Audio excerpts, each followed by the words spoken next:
Yeah,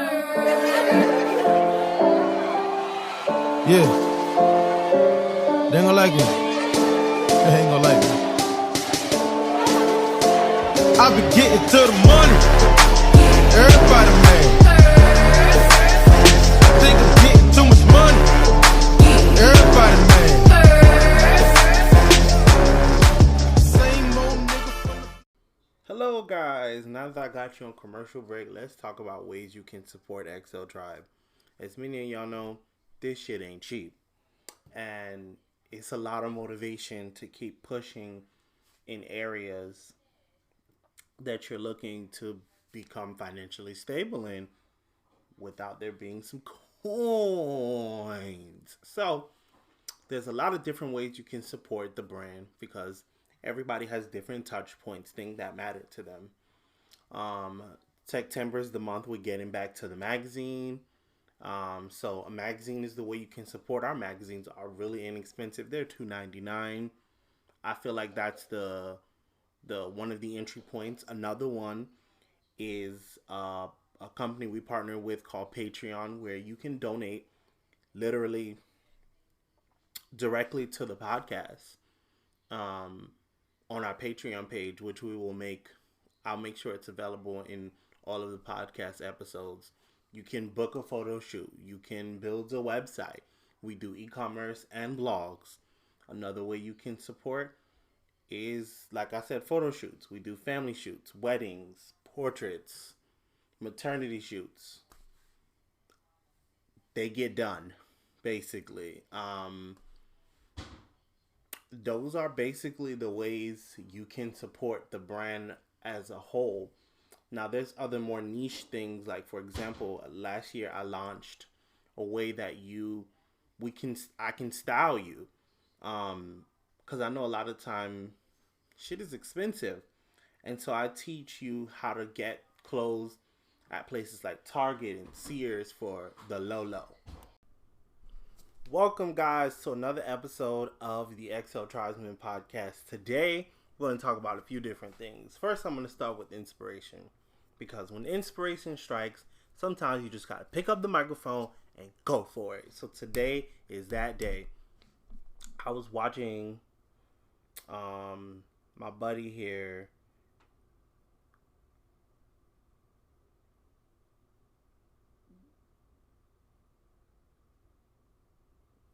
Glabell. I think I'm saying that all wrong. But his name is Buckingham Fitness on Instagram. He really inspired me today with his story. And it takes me back to my other real good friend, Ed, of It's Ed's William on Instagram, who always inspires me.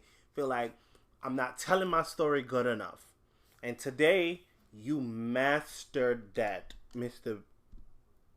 Buckingham. You mastered that today. Like, you mastered that. I think I'm saying your name wrong. I really think I'm saying your name wrong. But we're going to go with Jabel. You mastered that today. So today I'm inspired to do this podcast about being inspired. Because the inspiration is a continuous circle. If you ever hear people talk about the end is something that's called the energy never dies. Because energy doesn't die. It's always transferred. And it just goes from one atom to the next. And the same works for us.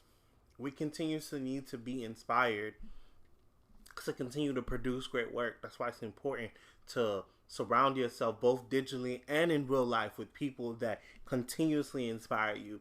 Like his Montag today on his Insta story inspired me to pick up this podcast, this mic today, and decide to record because normally I'd be laxing around the house not doing shit. But I was like, no, we got to record. I'm trying to get on a schedule where I keep giving you guys weekly content. And so I think that's very important. So I wanted to talk about being inspired. Please. I know sometimes it's hard to find inspiration. I know that for a fact. But wherever you can find this inspiration at, I want you guys to find it, because it is so important to live a fulfilled life where you are inspired. It's hard to be out here living your best life feeling like shit. So please continue to be inspired. I hope that I'm doing my best to keep inspiring you guys out there to do your best. And sometimes I'm not sure if I'm doing the best job at that sometimes, but I hope that, you know, I can do that for you guys, because people inspire me on a regular.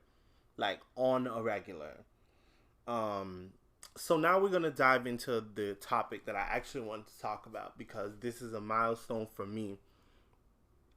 I've been waiting for so long. Let me give y'all a little backstory, because I don't think people understand. Let me give you guys a little backstory. So, I did not grow up wealthy. I did not even grow up average. I grew up poor. Not dirt poor, but poor. And my entire childhood was focused on how to become wealthy.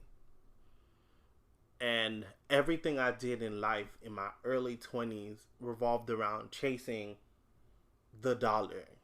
It wasn't until, I would say, 3 years ago that I realized that in order for me to actually be successful at something, it has to be attached to something that isn't monetary. It has to be attached to pure love and excitement for what it is the fuck I do. I've been out here, I've done so many different businesses in my lifetime. It's not even fucking, it's not even a fucking game. Like, I've tried to launch my own sex toy store. I've tried to launch a tech site. I've tried to sell cell phone accessories. I've tried it all. Everything of, though I've tried to celebrity gossip blogs. I've done sports blogs. I'm not even fucking into sports. But I keep trying to do these things. And at the end of the day, what I continuously realize is the reason that I'm not being successful is because those things aren't my passion. So when I took a break in early 2014 to figure out what the fuck it is I want to do for my life, one thing that was consistent that I kept seeing was I kept seeing so many big guys, not even just on Instagram, but in real life. I would talk to guys all the time, and they would never feel confident about themselves. They would never feel like they looked as good as the smaller guys, or hell, looked as good as they could be. And that inspired me so much to kind of live a certain kind of life.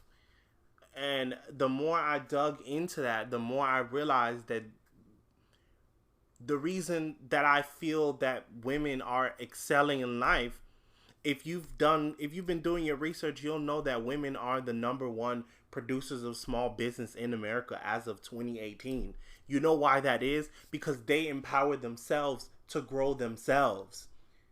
We're not empowering ourselves. We need more guys to do empowerment things. And so many times I hear people say, now I'm about to get real graphic because the language needs to be said. So many times, sometimes I talk to guys and you can tell, sometimes they don't out blatantly say it, but they basically feel like men's empowerment is for pussies and shit like that.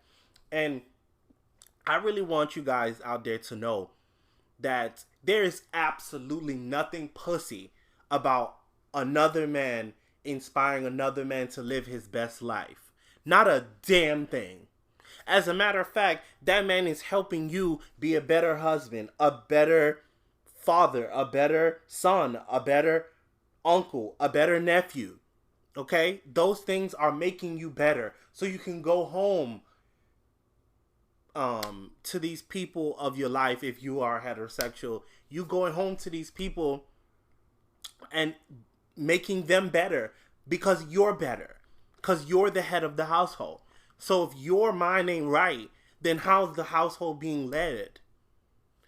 I just need, like, sometimes I feel like I'm talking to abyss air sometimes, but nonetheless, I just want to inspire as many guys as I possibly can throughout this journey. Sometimes I feel like I'm losing my way, and then I'll see something on Instagram that reminds me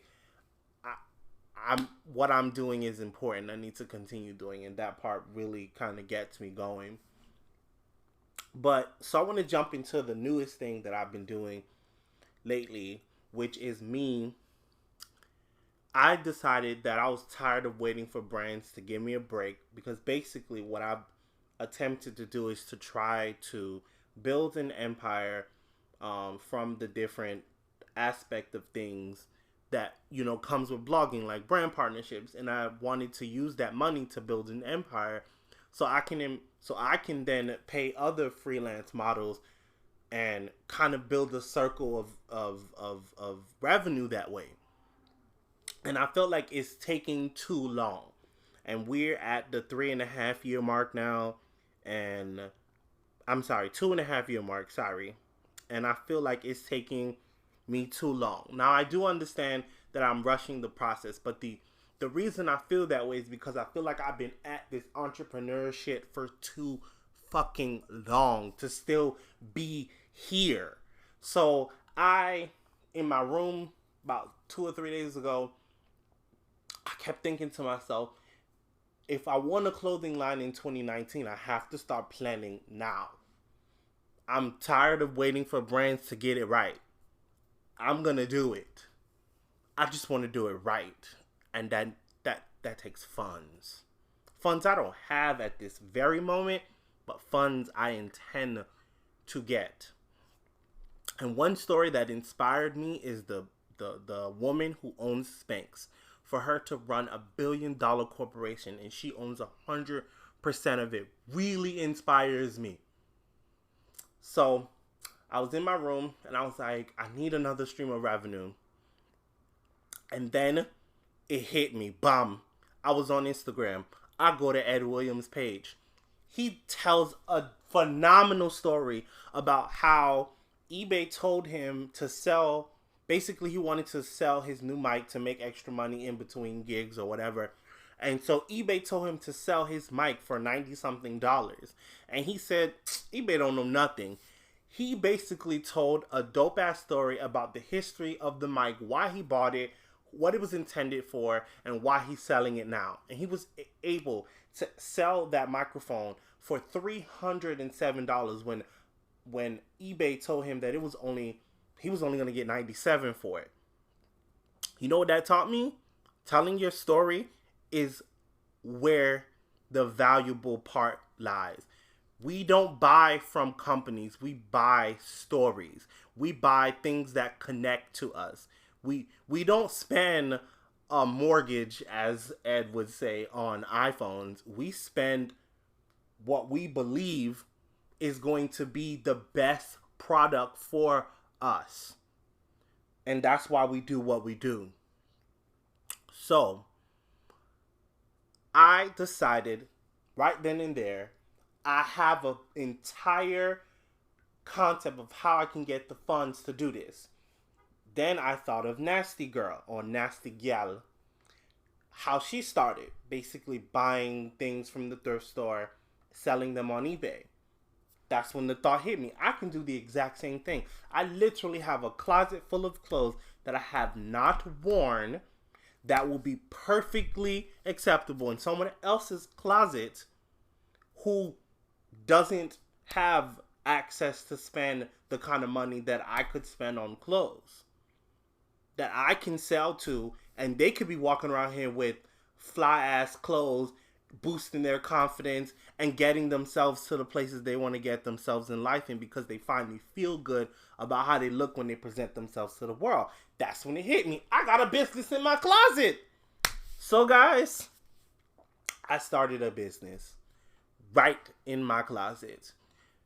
The concept that you can't start a business with $0 is a lie. And I'm going to prove it. You know, every week I hope to inspire you guys every week, because part of the episode that I do every week is gonna revolve around telling you guys how far I've gotten, what processes I've tried, what works, what doesn't work, and I'm gonna continue to do that until I can make this podcast in a studio that I built with our own money, with that we didn't have to take outside investors. I can hire other big and tall guys to work for the company. That will be the day that I can say, "Mama, I fucking made it." I'm just waiting. I'm putting in the work. I'm gonna put in the blood, the sweat, the tears, whatever it takes. I'm gonna fucking make it work. So every week I'm gonna come to you guys with all the different things I've tried, and so far. So we're gonna start here. So what's in the closet so far? What we're gonna start is so I've put up I started on eBay. So I put up 2 products on eBay, and I did put that link in the bio at first. But then I was having problems with eBay, and so I kept looking for other concepts of how to pretty much do this. And then when I was Googling it, a lot of people were talking about how successful they are on Poshmark. So then I started talking to Cindy, and she was telling me about some of her clients who actually run Poshmark stores. Like, that's what they do. And then I was like, okay, I can do this. Well, I got an account on Poshmark last night. I uploaded 6 products to it. So right now I'm just watching to see how it progresses. I haven't sold any pieces yet. Still waiting to see how the algorithms work. Is it easy to sell things on there or not? I don't know, because if it's guys or if it's plus men, I don't know what the thing is, but I know, like I said, I'm very new at it. And so I'm excited to see kind of where Poshmark takes me. So of course I'll update you guys throughout the Insta story, and then hopefully next week on the podcast I will update you guys on all, what's happening, how is it going, is it been successful. So I took some more pictures today. I'm gonna put up 2 more products. I have 2 more pictures, 2 more outfits, or 2 more items to put up from the pictures we took the other day. And it's funny because I literally just made a makeshift photography studio in my room. And when I tell you these photos, I like them. And I can't believe that when your back is against the wall, I'm telling you, you have no idea what you're capable of. When rent man is asking you for money, car note is due, bank account is overdrawn, you have no idea all the shit you are capable of. I cannot wait to be able to tell you guys this story and be in a whole different place in my life. And of course, all of you guys will know because you'll be along for the journey. And hopefully, I can hire some of you guys to help me with this journey. I just cannot wait. But for right now, I'm going to put up the new products and see how that works. I'm going to stop at 10 and kind of let that marinate, market that as much as I can. And then we'll go from there in terms of like how well it went, how successful it is, and things like that. So stay tuned for the journey. Thank you so much for listening. And until next time, peace.